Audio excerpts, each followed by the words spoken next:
Here, tucked right against the main road, is the Church of St. Mary Magdalene in Waltham-on-the-Wolds. It contains a tagline, "A 13th century church for 21st century people," which is a kind of clue. Here you have a very imposing 3-stage tower which has cast iron clock faces to the middle stage dated 1839. There are 2 light bell chamber openings with perpendicular tracery, appearing like any other parish church from the 13th and 14th century with Norman origin.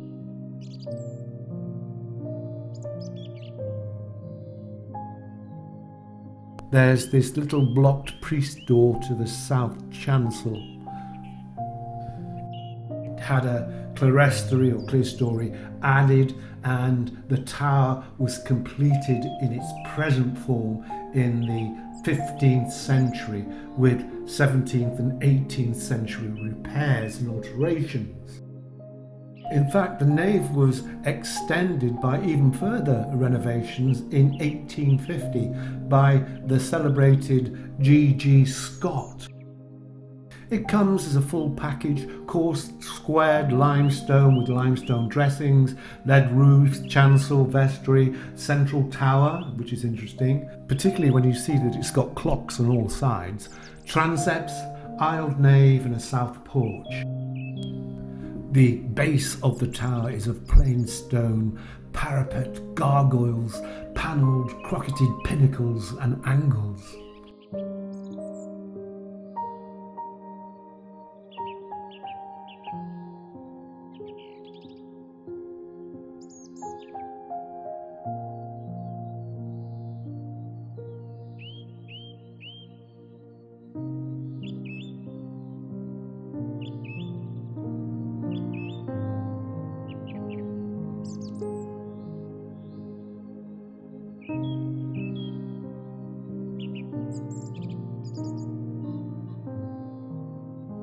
But here we go.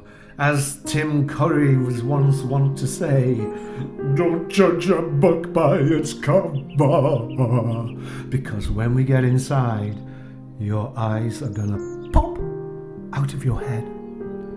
This is a repurposed interior of a church for the community. Thick oak, space-consuming pews have been ripped out, as have boxes, and the space left to flow. It's amazing inside, isn't it? When you compare it to other churches, which are so constricted and confined because of the interior furniture. When you remove that furniture, you find yourself with a wondrous space. And that's exactly what they have done here in St. Mary Magdalene. Yes, I can waffle on talking about the nave with a clerestory of 5 windows and so on and so forth, but that's not important in here. And how welcoming to see a range of different styles of doing church, which are suitable for all ages, from traditional church services to fresh expressions of church, such as messy church and cafe church. They regularly run courses via Zoom, including Alpha and Bible courses. And of course, yes, the church building is open for private prayer every day from 9:30 till around 3 in the afternoon. And on the second Sunday of each month, there's village morning worship at 10:30 a.m. and on the fourth Sunday, a service of Holy Communion. They also hold short services of healing and wholeness in the church every Wednesday each month, with Holy Communion on the first Wednesday.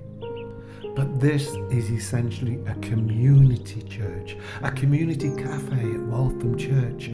Every Wednesday morning, they serve filtered coffee, tea, cake.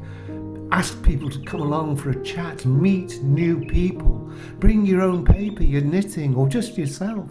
Bring a book, a DV to swap. There's no need to book, you just turn up.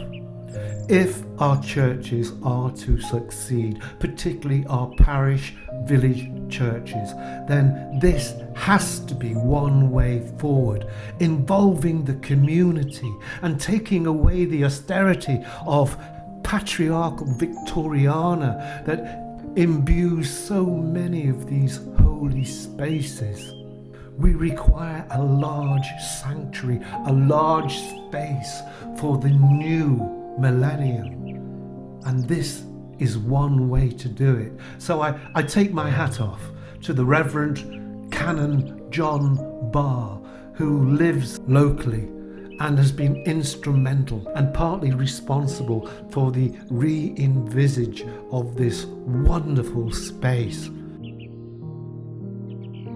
I totally applaud this venture, and if you like, go to one of my other churches, Thirlby in Lincolnshire, which is a much smaller church, but they have done a very similar thing.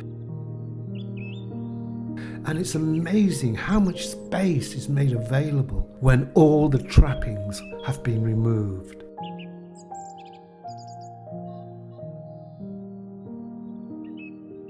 Thank you ever so much for seeing St. Mary Magdalene Church in Waltham-on-the-Wolds.